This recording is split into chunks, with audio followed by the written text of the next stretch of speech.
Hello दोस्तों, आप सभी का स्वागत है। आज हम भारतीय कृषि के बारे में पढ़ेंगे। यहाँ से सभी एग्जाम में 100% क्वेश्चन पूछे जाते हैं। पहले हम चैप्टर को पढ़ेंगे और उससे संबंधित क्या क्या प्रश्न पूछे जाएंगे उसको भी देखेंगे। आप लास्ट तक वीडियो को जरूर देखिएगा। मैं दावा कर रहा हूँ मुझ पर ताव देके कि यहाँ से प्रश्न जो है सभी एग्जाम में पूछे जाएंगे।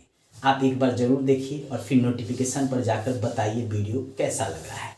कृषि भारतीय अर्थव्यवस्था का रीढ़ माना जाता है। सेवा तथा उद्योग के विकास में कृषि का बहुत महत्वपूर्ण योगदान है। भारतीय कृषि में सबसे अधिक लोग जो है उनको रोजगार भी उपलब्ध कराता है। 51% भाग पर कृषि भी हो रहा है और कृषि का सामाजिक और विदेशी मुद्रा अर्जन में भी बहुत बड़ा योगदान है। आइए हम एक एक कर जानते हैं। कृषि भारतीय अर्थव्यवस्था का रीढ़ माना गया है। अगर कृषि का विकास नहीं होगा तो उद्योग का भी विकास नहीं होगा, सेवा क्षेत्र में भी विकास देखने को नहीं मिलेगा। क्योंकि अगर खाने को आपके पास अवेलेबल नहीं होगा तो फिर आप कपड़ा और घूमने कहाँ से जाइएगा, काम करने कहाँ से जाइएगा। इसलिए पहले जो है फूड की समस्या का समाधान सरकार करता है और पहले आपके लिए भी जो है खाने की समस्या का समाधान होना चाहिए। इसीलिए अर्थव्यवस्था का रीढ़ माना गया है।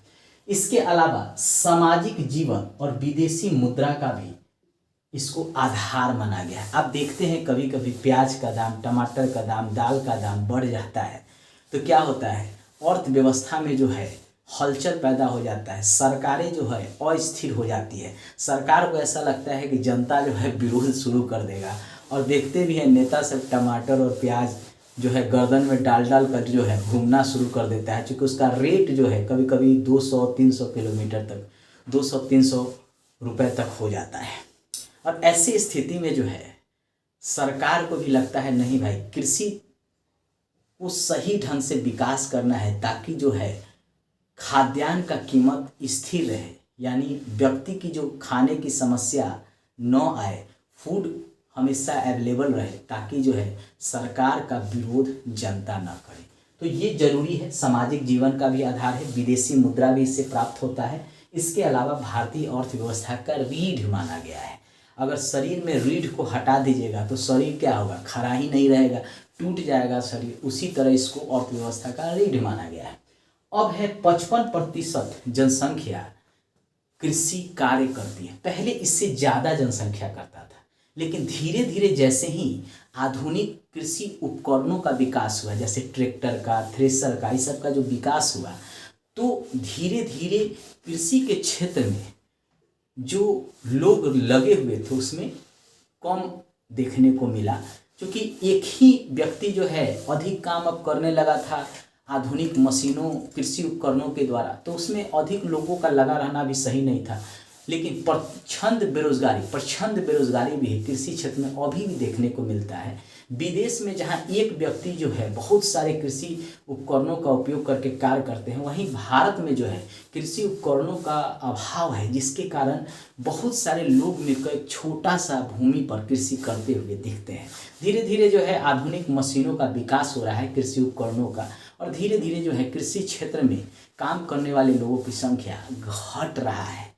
तो ये अच्छा है, क्योंकि एक व्यक्ति बहुत सारे कृषि भूमि पर खेती आराम से कृषि उपकरणों के द्वारा कर सकते हैं, तो फिर बहुत सारे लोगों का उसमें लगा रहना भी सही नहीं है।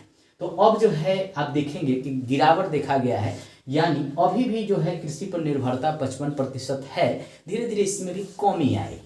51% भाग पर ही अभी वर्तमान में कृषि होता है। 51% भाग पे, 100% भाग पे भारत में खेती नहीं होता है। एग्जाम में यही पूछता है कि कितना लोग कृषि कार्य करते हैं और कितना प्रतिशत भाग पे कृषि होता है। तो 51% भाग पे कृषि होता है। 21% पर वन था, अब जो है उसमें जो है विकास देखा गया है, ग्रोथ देखा गया है वन क्षेत्र में। 2011 का जो वन रिपोर्ट आया है उसके अनुसार 21.71% वन हो गया है और वृक्ष जो है 2.91% हो गया है। यानी वृक्ष और वन में भी वृद्धि देखने को मिला है। वन वृक्ष दोनों मिला दीजिएगा तो 24.62% पर वन और वृक्ष दोनों मिलाकर है। अब देखिए वन का हमारे जीवन में जरूर महत्व है, क्योंकि जानते ही हैं कि वृक्ष जो है ऑक्सीजन हमें अवेलेबल कराता है। अभी कोरोना का समय आया था तो देखे थे लोग को ऑक्सीजन का कमी हो गया था, जिसके कारण जो है उनकी मृत्यु हो जाती थी। ऑक्सीजन शरीर में ढंग से नहीं पहुंचता था, क्योंकि क्लाइमेट में क्या हो गया था, प्रदूषण बहुत ज़्यादा हो गया था। कोरोना के समय ऑक्सीजन की ही ज़रूरत होता है और वृक्ष क्या करता है, ऑक्सीजन पहुंचाता है हमारे शरीर के अंदर, क्योंकि वह कार्बन डाइऑक्साइड लेता है, ऑक्सीजन छोड़ता है, हम ऑक्सीजन लेते हैं और कार्बन डाइऑक्साइड छोड़ते हैं। तो आप देखेंगे कि वन और वृक्ष का विकास हमारे लिए बहुत इम्पोर्टेंट है, इसलिए क्योंकि जीवन में एक समझ लीजिए कि जो चक्र चलता है उसमें वृक्ष का भी उतना ही महत्वपूर्ण स्थान है, वन का भी उतना ही महत्वपूर्ण स्थान है जितना इंसान, पशु और पक्षियों का भी है। तो ये 2021 में जो वन रिपोर्ट आया है उसमें वृद्धि देखने को मिला है वन और वृक्ष क्षेत्र में। एग्जाम में ये आपको पूछता है, 100% एग्जाम में पूछेगा, इसलिए आप याद रखिएगा। दो तरह से प्रश्न बनाएगा कि वन और वृक्ष के क्षेत्र में गिरावट देखा गया है या वृद्धि देखा गया है, तो वृद्धि देखा गया है, ठीक है, पहले की अपेक्षा। इसके अलावा 24% क्षेत्र पर बंजर है, मतलब उस पर कृषि जो है नहीं होता है, उसको अनुपजाऊ भूमि माना जाता है। वर्तमान में उस क्षेत्र में भी जो बंजर भूमि है उस पर भी उद्योग का विकास किया जा रहा है। अब पहले जो था उसको छोड़ दिया जाता था, पड़ती रहता था, ठीक है, लेकिन अब जो है विकास देखने को मिल रहा है। तो अगर पूछे कि कितना क्षेत्र बंजर है तो 24% है। इसके अलावा 4% पर चारागाह होता है, पशु पक्षियों को चरने के लिए भूमि होता है, उसको कहते हैं चारागाह। तो 4% पर चारागाह है, होना भी जरूरी है। पशु पक्षी कहाँ जाके अपना भोजन प्राप्त करेंगे, अगर वैसे भूमि होगा तब तो जाके वहाँ पे घास फूस खाएंगे, तो उनके लिए चारागाह भूमि का भी इंतजाम गवर्नमेंट करता है। तो अभी जो है वर्तमान में 4% है। ब्रिटिश भारत में कृषि से कर प्राप्त करने का कोशिश किया जाता था, क्योंकि उस समय कृषि जो है राजस्व का बहुत बड़ा जो है केंद्र हुआ करता था। तो ब्रिटिश ने कृषि भूमि को 3 भागों में बांटकर उसको क्या किया, लोगों के पास भारतीय जो थे उनको दिया कि आप यहाँ कृषि कीजिए। तो ब्रिटिश काल में एक जमींदारी प्रथा शुरू की गई, जिसमें 100 एकड़ जमीन एक व्यक्ति को दे दिया जाता था और कहा जाता था कि आप यहाँ पे कृषि मजदूरों को रखकर कृषि करवाइए, यहाँ से फसल को एकत्रित कीजिए और उसमें से कुछ जो है आप रख कर हमारे पास जो है उसको बेच के कर जो है हमको दीजिए, यानी आप हमको चुंगी उपलब्ध कराइए। तो जमींदार जो है वो भारतीय ही हुआ करते थे और उन पर जमींदारों के ऊपर भी एक कानून बना दिया गया था, सूर्यास्त कानून, और कहा गया कि निश्चित समय पर अगर आप लगान नहीं देते हैं, कृषि लगान, तो आपसे भी हम भूमि ले लेंगे। इसी का उदाहरण है कि बाबू कुंवर सिंह जो बिहार के जमींदार थे, उनकी सारी संपत्ति ले लिया गया था, जिसके कारण 1857 की क्रांति हुआ था, उसमें जो है ब्रिटिश के विरुद्ध उन्होंने भाग लिया था अपनी संपत्ति यानी कृषि भूमि को बचाने के लिए। तो एक था जमींदारी प्रथा, जिसमें जो है एक बड़ा लैंड जो है वह एक व्यक्ति को देकर उन्हीं को कहा जाता था कि आप दूसरे किसान या किसान मजदूर से कृषि कराइए और हमको जो है लगान जो है उपलब्ध कराइए। एक था रैयतवाड़ी प्रथा। रैयतवाड़ी प्रथा में होता था कि किसान को ही जो है ब्रिटिश भूमि दे देता था और उसी से कहता था कि तुम जो है कुछ प्रतिशत रख लो और लगान जो है हमको दो, ठीक है। तो ये दूसरी प्रथा जो था ब्रिटिश के द्वारा लगान लेने का कृषि से चलाया गया था। और एक तीसरा था महलवारी प्रथा, जिसमें संपूर्ण ग्राम के किसी एक व्यक्ति को उस गांव का सारा भूमि जो है सौंप दिया जाता था। कहा जाता था कि आप सभी ग्रामीण से जो है कृषि कराइए और हमको जो है लगान दीजिए, यानी उसके लिए जो है ये व्यक्ति जो है एक ही व्यक्ति जो है जिम्मेदार होता था। यानी 3 प्रकार के प्रथा जो है ब्रिटिश के द्वारा लगान लेने के लिए, कृषि लगान लेने के लिए चलाया गया था। एक था जमींदारी, एक था रैयतवाड़ी और एक था महलवाड़ी, यानी 3। भारत जब आज़ाद हुआ तो जमींदारी प्रथा को समाप्त करने के लिए कानून बना दिया गया और जमींदारी प्रथा जो है 1951 में समाप्त कर दिया गया। 9वीं अनुसूची में डाल दिया गया। कहा गया कि अब इस पर जो है कोई जो है कोर्ट में या कहीं भी नहीं जा सकता है। सरकार चाहता था कि जमींदारी उन्मूलन हो जाए, क्योंकि बहुत सा जमींदार जो हैं किसानों का शोषण करते थे। ब्रिटिश काल में देखने को मिला है, लगान नहीं दिए तो उनको मारते थे, उनको जो है उनके बहू बेटियों के साथ अपमानजनक व्यवहार करते थे। तो भारत सरकार आज़ादी के बाद जो है जमींदारी प्रथा पर जो है रोक लगा दिया। अब है कि कृषि आज़ादी के बाद संविधान के अंतर्गत किस सूची में रखा गया, तो 7वीं अनुसूची में कृषि को रखा गया और इसको बना दिया गया राज्य सूची का विषय बना दिया गया। 7वीं अनुसूची में रख के इसे राज्य सूची का विषय बना दिया गया और कहा गया कि राज्य ही कृषि के लिए लगान वसूलेगा और राज्य जो है उसका विकास के लिए, कृषि भूमि के विकास के लिए जो है कार्य करेगा। एग्जाम में बार बार पूछता है कि कृषि किसके अंतर्गत आता है, संघ सूची के अंतर्गत, राज्य सूची के अंतर्गत, समवर्ती सूची के अंतर्गत। 7वीं अनुसूची में 3 सूची की बात की गई है। संघ सूची में केंद्र कानून बनाता है, राज्य सूची में राज्य कानून बनाता है, समवर्ती सूची में राज्य और केंद्र दोनों कानून बना सकता है। लेकिन राज्य सूची पर वही अगर लगता है केंद्र को कि नहीं संशोधन होना चाहिए, कानून बनना चाहिए, तो बना सकता है। यह भी बात कहा गया। सबसे पहले जो है 1946 में जो सरकार बना था उसमें कृषि एवं खाद्य मंत्री डॉक्टर राजेंद्र प्रसाद को बनाया गया था, तो जो बाद में राष्ट्रपति भी बनते हैं, प्रेसिडेंट भी बनाए जाते हैं। भारत के प्रथम प्रेसिडेंट रहते हैं, बिहार के जीरादेई के रहने वाले हैं और इन्हीं को जो है कृषि एवं खाद्य मंत्री बनाया जाता है। बार बार एग्जाम में पूछता है कि किसे कृषि एवं खाद्य मंत्री बनाया गया। अब हमारे लिए इधर से हमने पढ़ लिया, अब एग्जाम के दृष्टिकोण से चाहे वह यूपीएससी हो, कोई भी पीसीएस हो, रेलवे हो, बैंक हो, पुलिस का एग्जाम हो, दरोगा का एग्जाम हो, टीचर का एग्जाम हो, तो यहाँ से क्या प्रश्न बन सकता है इसको भी देखते हैं चलेंगे। पहला तो प्रश्न बनेगा कि भारत में कितने प्रतिशत जनसंख्या कृषि कार्य में लगा हुआ है, तो 55%। एग्जाम में बार बार पूछता है। दूसरा प्रश्न बनेगा कि कितने प्रतिशत भूमि पर वर्तमान में खेती होती है, तो 51% भूमि पर वर्तमान में खेती होती है। तीसरा प्रश्न बनेगा कि कितने प्रतिशत पर वन और वृक्ष हैं वर्तमान में, तो 24.62% पर वन और वृक्ष है। फिर अगला क्वेश्चन बनेगा कितना प्रतिशत बंजर है जिस पर खेती वेती नहीं होता है, तो 24%। कितना प्रतिशत चारागाह है भारत में, तो 4%। ब्रिटिश काल में कितने तरह का जो है कृषि कर लेने के लिए तरीका अपनाया गया था, तो एक था जमींदारी प्रथा, दूसरा था रैयतवाड़ी प्रथा और तीसरा था महलवाड़ी प्रथा।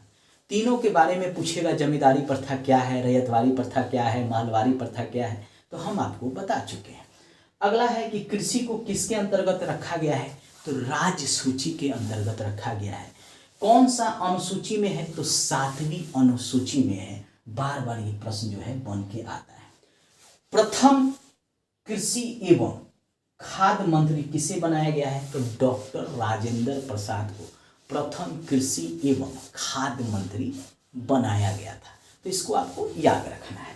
अब चलिए इधर पढ़ते हैं। पहले 1951 में जमींदारी को उन्मूलित कर दिया गया था, यानी समाप्त कर दिया गया था। क्योंकि जमींदार क्या करते थे, किसानों के साथ, मजदूरों के साथ बड़ा अमानवीय व्यवहार करते थे।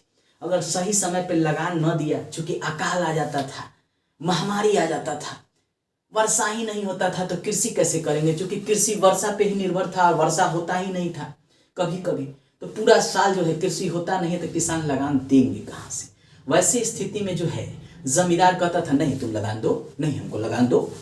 और जमींदार के ऊपर जो है अंग्रेज जो है ब्रिटिश काल में दबाव बनाए रहते थे।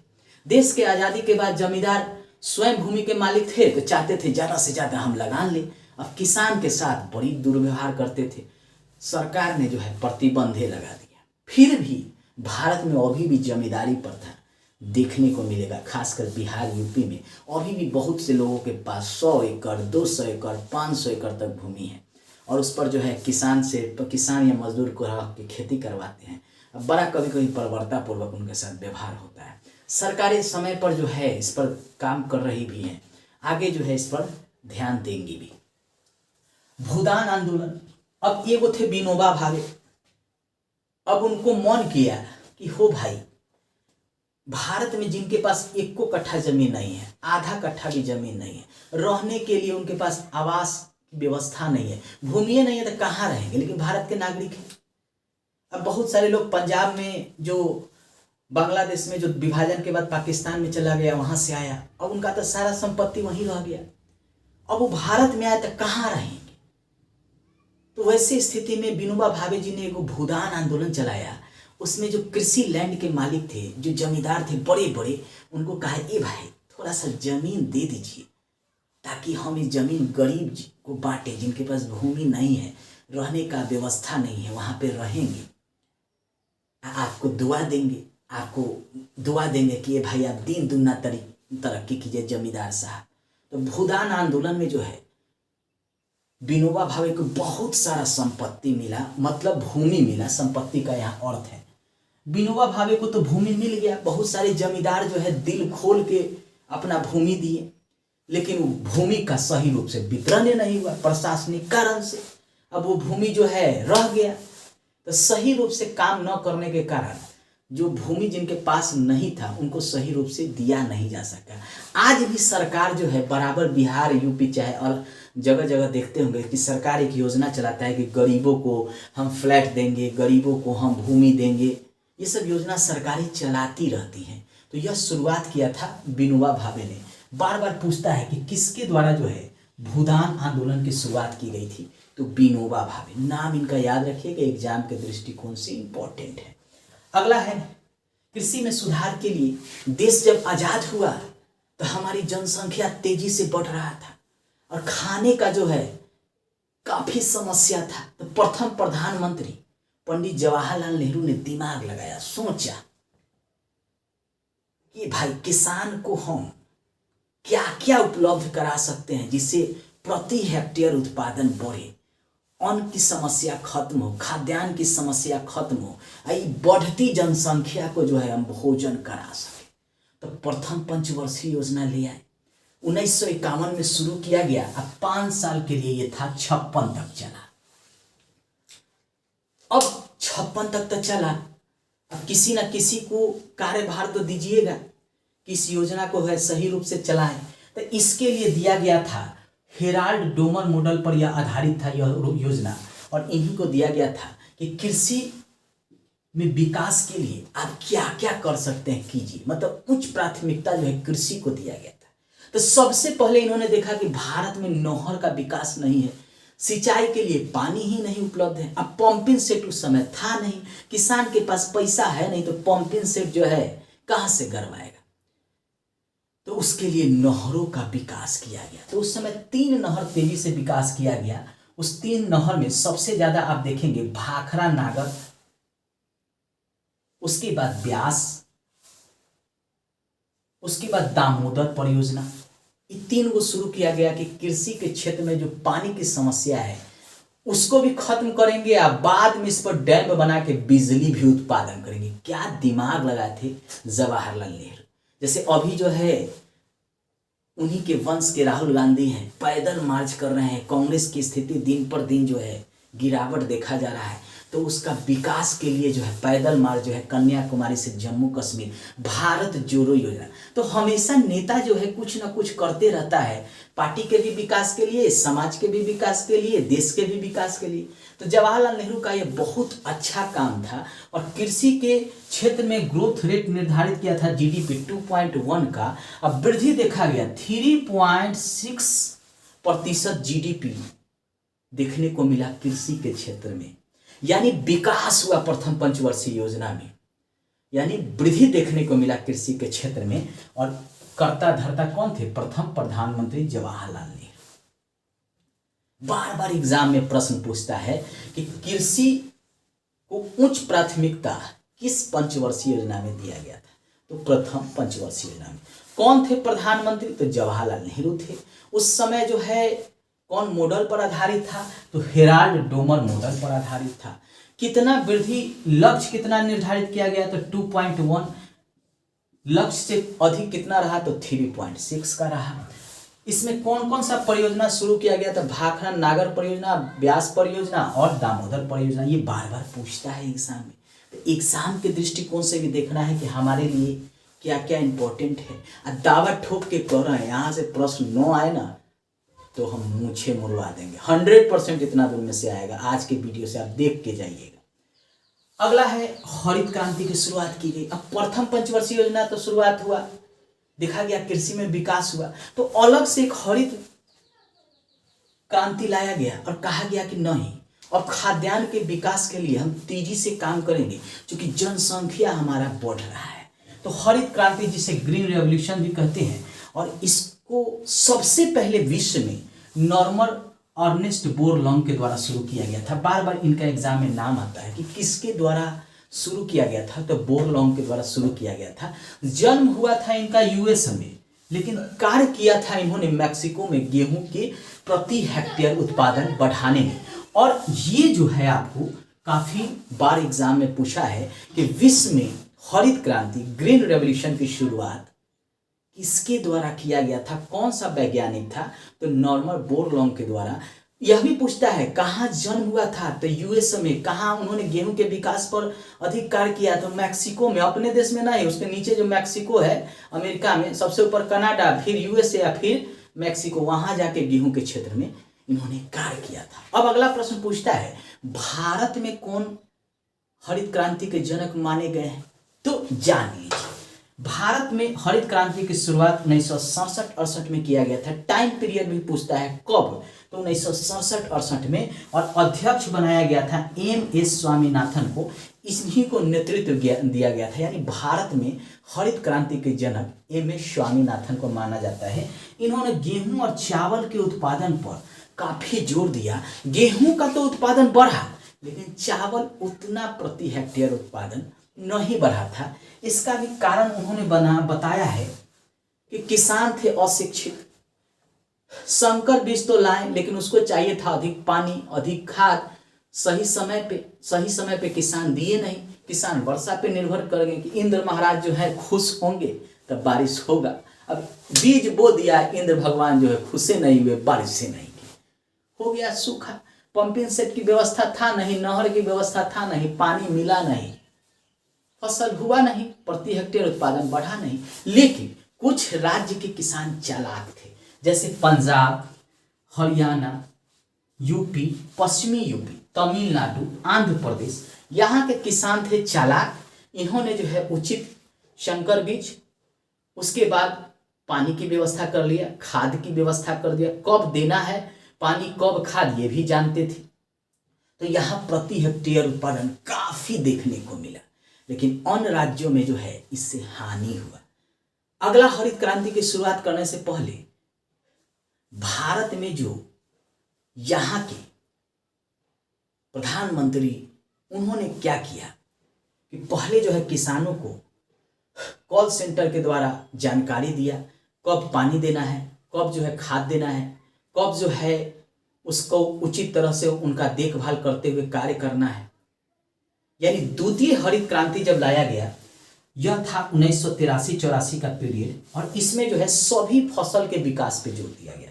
केवल गेहूं और चावल के विकास पर ही नहीं, अन्य फसल के विकास पर भी जोर देखा गया। और भारत के संपूर्ण भाग में जो है इसमें प्रति हेक्टेयर उत्पादन में विकास देखने को मिला। परंतु अभी भी बिहार और पूर्वी यूपी के क्षेत्र में जो है किसान प्रति हेक्टेयर उत्पादन उतना नहीं कर पाते हैं खेती के क्षेत्र में, जितना पंजाब हरियाणा के कर पाते हैं। कारण है, भारत में पंजाब हरियाणा के लोग जो हैं कृषि को रोजगार की तरह लेते हैं, व्यवसाय की तरह लेते हैं, उद्योग की तरह लेते हैं।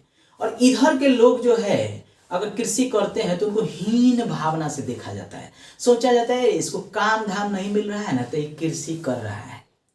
मतलब उनको हीनता के दृष्टिकोण से देखता है। एक तो मन में ये बैठा हुआ है, इसीलिए कृषि करना ही नहीं चाहता है। लोग के पास भूमि है लेकिन उसमें पैसा इन्वेस्ट करेगा नहीं, जबकि पंजाब हरियाणा में बड़े पैमाने पर कृषि को उद्योग की तरह विकास किया जा रहा है। तो ये मेंटलिटी का असर है। जबकि पंजाब हरियाणा से ज्यादा उपजाऊ जो है बिहार यूपी का भूमि है। जलोढ़ मिट्टी का क्षेत्र है, एल्यूबल सॉइल का क्षेत्र है। मिट्टी हम पढ़ाए थे, पिछला वीडियो में जाकर देख लीजिएगा, मैप से पढ़ाए थे, कैसे कैसे बताए थे कौन मिट्टी कितना उपजाऊ है, किसमें प्रति हेक्टेयर उत्पादन अधिक हो सकता है। लेकिन बिहार के लोग, यूपी के लोग जो है सही से खेती पर ध्यान ही नहीं देते हैं।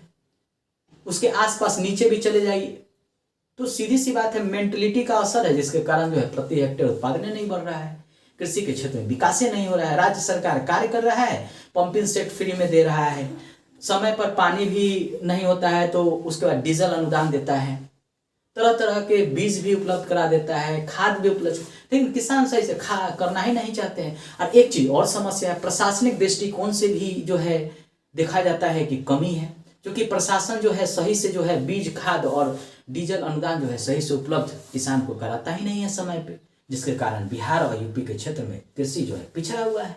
तो चलिए, ध्यान दे रही है सरकार, धीरे धीरे इस समस्या का भी हल कर लेंगे।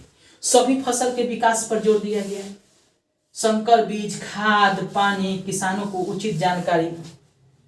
दूसरी पंचवर्षीय योजना में, दूसरी हरित क्रांति में, दोनों में ध्यान दिया गया था।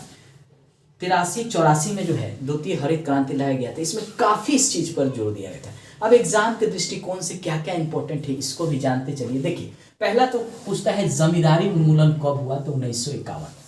भूदान आंदोलन किसने शुरू किया, तो विनोबा भावे ने।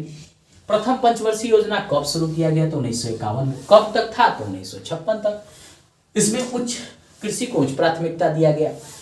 इसके कौन थे आधारशिला, तो हेराल्ड डूमर मॉडल पर इसकी आधारशिला रखी गई थी। कौन प्रधानमंत्री था, तो पंडित जवाहरलाल नेहरू था। कितना लक्ष्य था, तो 2.1 जीडीपी का ग्रोथ देखा गया, वृद्धि देखा गया 3.6 का रहा। उसके बाद हरित क्रांति कब शुरू किया गया था विश्व में, तो नॉर्मन अर्नेस्ट बोरलॉन्ग के द्वारा शुरू किया गया था विश्व में। कहाँ जन्म हुआ था, तो यूएसए में। कहाँ काम किए थे, तो मैक्सिको में। किस क्षेत्र में काम किए थे, तो गेहूं के क्षेत्र में। भारत में कब हरित क्रांति का शुरुआत किया गया था, 1967-68 में। यहाँ पे अध्यक्ष कौन थे, तो MS स्वामीनाथन थे। किस क्षेत्र में सबसे ज्यादा विकास हुआ, तो गेहूं और चावल के क्षेत्र में विकास देखने को मिला। ये सब क्वेश्चन बन के आता है। द्वितीय हरित क्रांति 83-84 में, इसमें क्या हुआ, सभी क्षेत्र में, कृषि के सभी क्षेत्र में विकास पर जोर दिया गया। ये सब यहाँ से प्रश्न जो है बन के आएंगे, 100% दावा है। एक बार तुम देख के तो जाओ एग्जाम में। अगला है रबी फसल। अब कृषि के क्षेत्र में कृषि भूमि को समय के अनुसार जो है रबी फसल, उसके बाद खरीफ फसल और उसके बाद गर्मा फसल, इन 3 भागों में बांट कर जो है समय के अनुसार खेती किया जाता है। रबी फसल में जो है उसको अक्टूबर से नवंबर में बोया जाता है और मार्च अप्रैल में काट लिया जाता है। अब कौन कौन सा फसल इसके अंतर्गत आएगा, तो गेहूं, चना, मटर, सरसों, आलू, राई। इसके अलावा और भी बहुत फसल है, लेकिन ये एग्जाम में पूछता है कि रबी फसल कौन सा है। ऑप्शन में 4 को दे देगा, उससे पूछेगा इनमें कौन सा रबी फसल है। तो आपको जो है इसको याद रखना है, गेहूं, चना, मटर, सरसों, आलू, राई। रबी फसल कब शुरू किया जाता है, मतलब बोया जाता है, तो अक्टूबर नवंबर में। कब काटा जाता है, तो मार्च अप्रैल में। उसके बाद है खरीफ फसल, जून जुलाई में जो है इसको बोया जाता है और नवंबर दिसंबर में इसको काटा जाता है। कौन कौन सा जो है खरीफ फसल है, तो धान है, गन्ना है, तिलहन है, कपास है, सोयाबीन है, मूंगफली है, बाजरा है, ज्वार है। पूछता है कब बोया जाता है, कब काटा जाता है, कौन कौन सा फसल जो है रबी फसल के अंतर्गत आता है। एक है गर्मा फसल, जिसको जायद फसल भी कहते हैं। मई जून में जो है इसको बोया जाता है, जुलाई अगस्त में काट लिया जाता है। कौन कौन सा जो है जायद फसल है, तो मक्का है, राई है, ज्वार है, बाजरा है, मरुआ है, तरबूज है। ये सब पूछता है, ऑप्शन दे देगा, पूछेगा इनमें से कौन जो है खरीफ फसल है, इनमें से कौन रबी फसल नहीं है, इनमें से कौन जायद फसल नहीं है। एग्जामिनर बहुत चालाक होता है, आपको भी दिमाग लगा के चालाक बनना है। तो ये सब फैक्ट है, थोड़ा सा आपको याद भी करना पड़ेगा। रट रट के याद कीजिए, या लिख लिख के याद कीजिए, या ट्रिक पे याद कीजिए, ठीक है। अब चलिए इससे बनने वाले कुछ प्रश्नों को भी देखते हैं। बार बार मेरे नोटिफिकेशन पे आता है कि सर कुछ प्रश्नों को भी करा दीजिए, तो हम चैप्टर के अनुसार आपको प्रश्नों को भी कराते चलते हैं। चलिए, भारत में कितने प्रतिशत जनसंख्या जो है कृषि कार्य करता है, तो 55% जनसंख्या जो है कृषि कार्य करता है। अगला प्रश्न है कितने प्रतिशत तक कृषि कार्य होता है, तो 51% कृषि कार्य होता है। ये बार बार प्रश्न पूछा जाता है। अगला है 2021 के वन रिपोर्ट के अनुसार कितने प्रतिशत पर वन है। देखिए, वन रिपोर्ट 2 साल बाद पेश किया जाता है भारत सरकार के द्वारा। 2019 में किया गया, फिर 2021 में किया गया, फिर 22 में नहीं 23 में किया जाएगा। तो अभी 23 तक जितना एग्जाम चलेगा उसमें यही वन रिपोर्ट काम आएगा। तो अभी जो है वर्तमान में 21.71% पर वन है, लेकिन एग्जाम में कभी कभी 24.62% भी दे देता है। तो जान लीजिए वहाँ वन और वृक्ष दोनों को मिला के वन पूछ देता है। तो दोनों आप याद रखेंगे। जैसे ही पूछेगा कितना प्रतिशत पर वन रिपोर्ट के अनुसार वन है, तो आप ऑप्शन में जरूर देख लीजिएगा। अगर 21.71% न रहे, 24.62% रहे, तो उसको ही टक से न लगा दीजिएगा, वही सही होगा। प्रथम पंचवर्षीय योजना की शुरुआत कब की गई थी? तो 1951 में शुरू किया गया था और 1956 तक चला था। पंडित जवाहरलाल नेहरू के समय और हेराल्ड डोमर मॉडल पर यह आधारित है। इसको जरूर याद करके जाइएगा। कृषि से अगर क्वेश्चन पूछता है तो इसको उठा के जो है पटक देता है। अगला है प्रथम पंचवर्षीय योजना किस मॉडल पर आधारित थी? तो हेराल्ड डोमर मॉडल पर आधारित थी। प्रथम हरित क्रांति की शुरुआत किसकी अध्यक्षता में हुई थी? तो MS स्वामीनाथन की अध्यक्षता में हुई थी 1967-68 में। और द्वितीय हरित क्रांति की शुरुआत कब हुई थी? तो उसको भी याद रखिएगा, 83-84 में जो है द्वितीय हरित क्रांति की यानी सेकेंड ग्रीन रेवोल्यूशन की शुरुआत हुई थी। दोस्तों, मैं तो कोशिश कर रहा हूं कि आपका एग्जाम में किसी तरह प्रश्न जो है न छूटे और मेरे सारे वीडियो से जो है आपको एग्जाम में जो है लाभ हो जाए, चाहे कोई भी एग्जाम आप दे रहे हैं। और वीडियो में जब बनाता हूं तो पहले मैं चैप्टर को समझा देता हूं और फिर जो है प्रश्नों को भी ले आता हूं। धीरे धीरे मैं प्रश्नों की संख्या को भी बढ़ाऊंगा ताकि जो है आपको लाभ मिले। आपसे रिक्वेस्ट है, बस थोड़ा सा दूसरे को भी मेरा वीडियो भेजिए। मेरा भी चैनल का ग्रोथ हो। चैनल का ग्रोथ ही नहीं हो रहा है, वीडियो बनाने में मन ही नहीं लगता है। थोड़ा मेरी भी समस्या समझिए। जब आय होता है तो किसी शिक्षक को पढ़ाने की इच्छा होती है और मेरा आय ही नहीं हो रहा है। बहुत मेहनत करते हैं यूट्यूब पर, लेकिन कोई भी फायदा हमको नहीं मिल रहा है। तो भैया थोड़ा तुम भी हमारे लिए कुछ कर दो। तुम्हारे लिए भी फ्री ऑफ कॉस्ट हम ये चला रहे हैं, कोई पैसा नहीं, कोई निःशुल्क सेवा दे रहे हैं। तो सेवा का लाभ उठाओ। तो सर का भी थोड़ा सा सेवा कर दो, दूसरे पर भेजो, कहो उनको वीडियो देखने के लिए। हाँ, वीडियो पसंद आए तो लाइक सब्सक्राइब शेयर के साथ जो है घंटी भी दबा दो और नोटिफिकेशन पर जाके बताओ कि वीडियो में कहाँ तुमको दिक्कत हो रहा है। एक भाई ने कहा था कि सर क्वालिटी में सुधार कीजिए, देखने में दिक्कत हो रहा है। तो देखो बाबू, हम मोबाइल से वीडियो बनाते हैं आपके लिए। मेरे पास बड़ा सा कैमरा नहीं है, जिसको कैमरा को और स्मार्ट बोर्ड नहीं है जहाँ से हम जो है यूज़ करें। तो आपकी कृपा होगा, जब चैनल मेरा ग्रोथ करेगा और यूट्यूब से 2 रुपया का आमदनी होगा, तभी तो हम कैमरा ले पाएंगे और सही से वीडियो सही समय पर दे पाएंगे। तो आपका सहयोग मेरे लिए ज़रूरी है। आप सहयोग कीजिए, हम धीरे धीरे सारी व्यवस्था कर लेंगे। धन्यवाद दोस्तों, बाय बाय दोस्तों।